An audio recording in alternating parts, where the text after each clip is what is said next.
কসবা গণধর্ষণ কাণ্ডে সেই যে নিরাপত্তারক্ষী পিনাকি বন্দ্যোপাধ্যায়ের গোপন জবানবন্দি ম্যাজিস্ট্রেটের সামনে সম্ভবত আজই পুলিশ আদালতের কাছে অনুমতি চেয়েছিল, সেই অনুমতি মিলেছে। সেক্ষেত্রে আজই হয়তো পিনাকি বন্দ্যোপাধ্যায় গোপন জবানবন্দি দেবেন। আমার সঙ্গে অমিত রয়েছেন। অমিত, এই পিনাকি বন্দ্যোপাধ্যায় তিনি জানিয়েছিলেন যে তাকে সেখান থেকে সরে যেতে বলা হয়েছিল।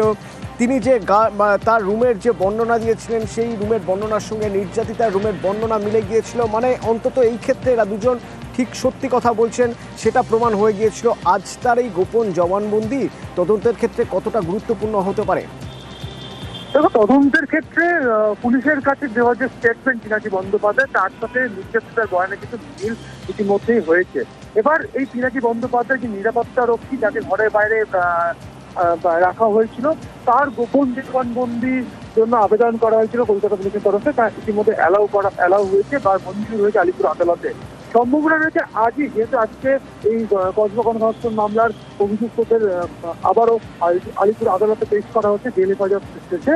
সেক্ষেত্রে আজই সম্ভাবনা রয়েছে পিনাকি বন্দ্যোপাধ্যায়ের গোপন জবানবন্দি।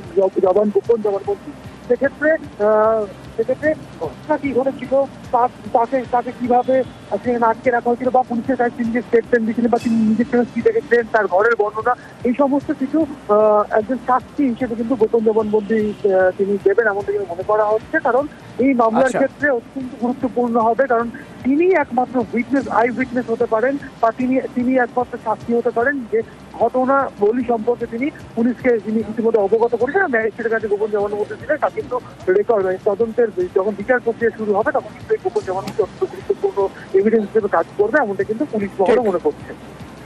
ধন্যবাদ।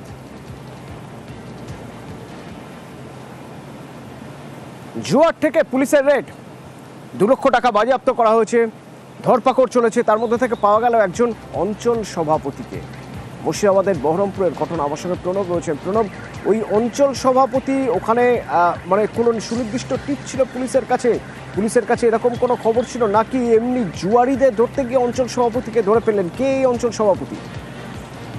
দেখো, বহরমপুরের কাছেই তোমার মনীন্দ্রনগর যে গ্রাম পঞ্চায়েত রয়েছে সেই এলাকার সভাপতি এবং মনীন্দ্রনগর গ্রাম পঞ্চায়েতের একজন পঞ্চায়েতের সদস্য এই বলাই মণ্ডল দীর্ঘদিন ধরে অভিযোগ আসছিল যে তার নিজের বাড়িতেই জুয়ার ঠেক বসাচ্ছিল, এবং সেই খবর পেয়েই কিন্তু পুলিশ গতকাল সন্ধ্যাবেলাতে তার বাড়িতে হানা দেয় এবং সেখানে কিন্তু জুয়ার ঠেক বসেছিল।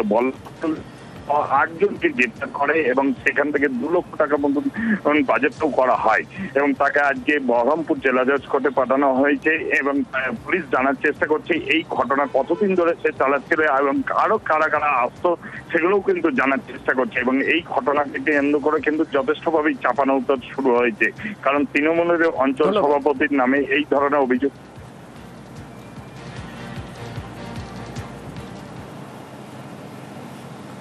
সরকারি চাকরি দেওয়া হবে এই নামে টাকা নেওয়া হতো, তাদের জন্য ইন্টারভিউয়ের ব্যবস্থা করা হতো, তাদের ট্রেনিংয়ে পাঠানো হবে বলা হতো, এই সব করে তাদের থেকে টাকা নেওয়া হতো। এখনো পর্যন্ত 6 জনকে পুরুলিয়া জয়পুর থেকে গ্রেপ্তার করা সম্ভব হয়েছে। তাদের মধ্যে থেকে একজন মহিলাও রয়েছেন আবার এই টিমে।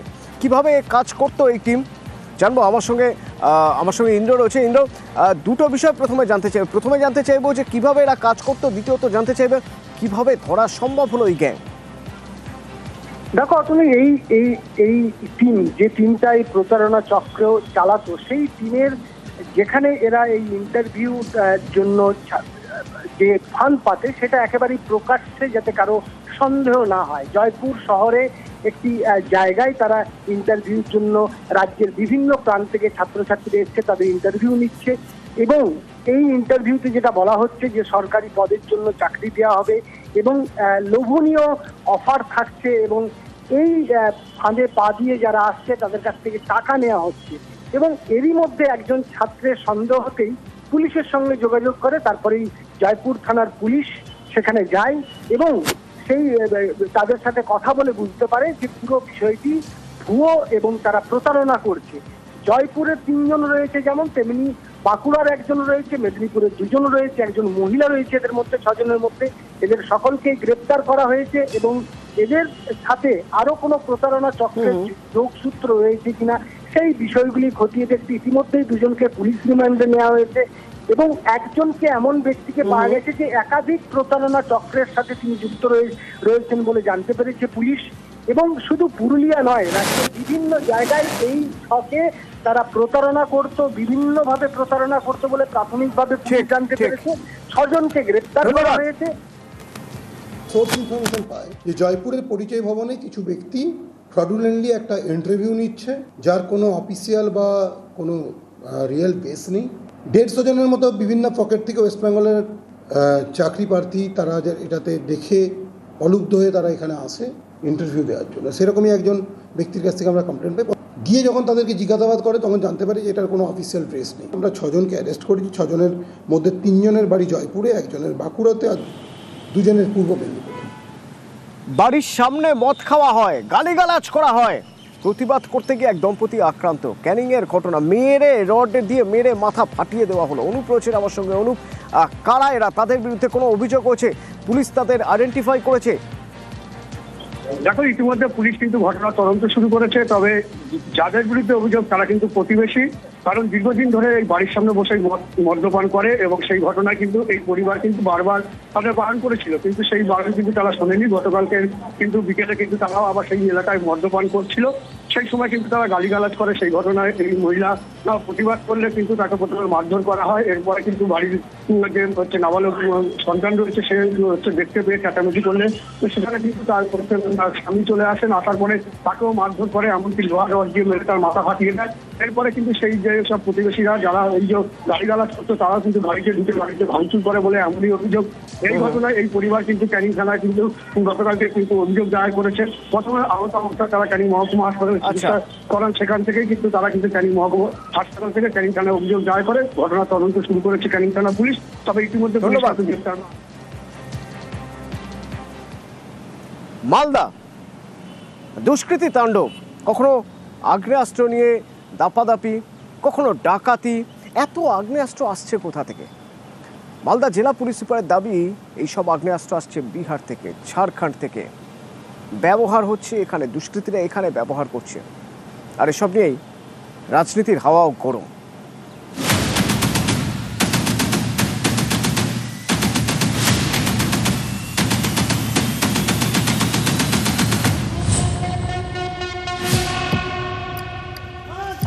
চাঁচলে সোনার দোকানে ডাকাতি,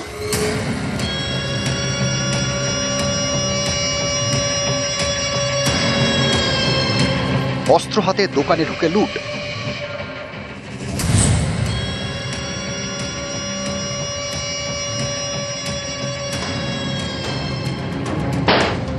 ইংরেজ বাজারে খুন তৃণমূল নেতা দুলাল সরকার। প্রথমে বাইকে ধাওয়া করে গুলি, প্রাণ বাঁচাতে দোকানে ঢুকে পড়েন তৃণমূল নেতা। সেই দোকানে ঢুকে পয়েন্ট ব্ল্যাঙ্ক রেঞ্জ থেকে পরপর গুলি চালায় দুষ্কৃতীরা। প্রাণ যায় দুলাল সরকারের।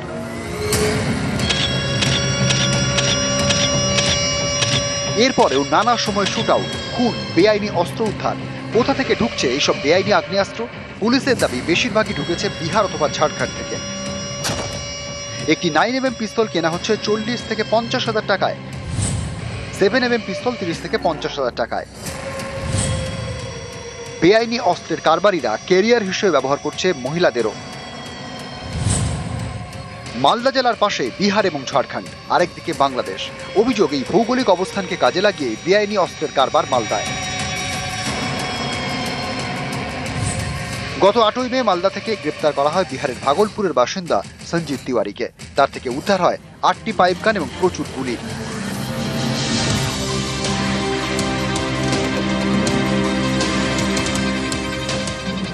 গত 18 জুন কালিয়াচক থেকে গ্রেপ্তার করা হয় আরেক অস্ত্র কারবারিকে।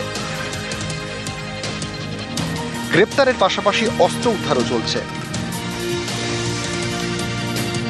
এই বছর আমরা अराउंड 41 কেস করেছি, अराउंड 75 লোক অ্যারেস্ট হয়েছে, 71 আর্মস সিজ হয়েছে, 124 অ্যামিনিশন সিজ হয়েছে।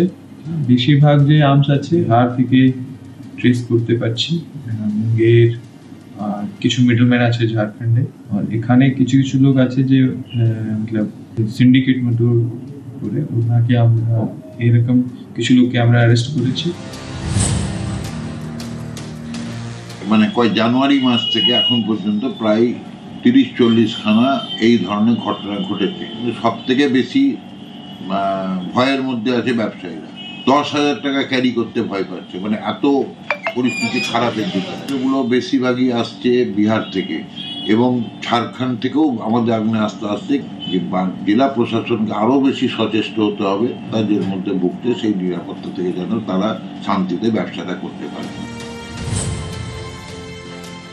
পার্শ্ববর্তী এলাকা বিহার এবং এটা বিজেপি শাসিত এলাকা।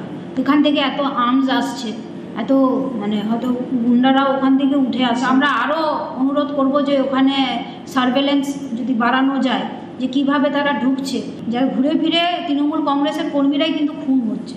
তো এইটার পিছনে একটা বড় চক্রান্ত আছে কিনা সেটাও দেখার বিষয় আছে। প্রশাসন বলেছে সমস্ত যে অস্ত্র উদ্ধার হয়েছে সেটা সবটাই বিহারে, এবং সেই বিহারে নাকি বিজেপি শাসিত। সমস্ত কিছু যখন ধরা পড়ছে সাধারণ মানুষের কাছে, তখন মানুষকে অন্যদিকে চোখ বা দৃষ্টি ঘোরাবার জন্য পুলিশ প্রশাসনকে দিয়ে বলানো হচ্ছে সবটাই বিহারের। কিছুদিন আগে কিছু তৃণমূলের নেতারা মারা গেছে। যে জায়গাটা খারাপ সেই জায়গাটা ভালো করার জন্য যদি অন্য রাজ্যের তুলনা টেনে আনতে হয়, তখন জানতে হবে যে প্রশাসনের অন্য কোনো মতলব আছে। মালদা থেকে সেবক দেব শর্মা, নিউজ 18 বাংলা।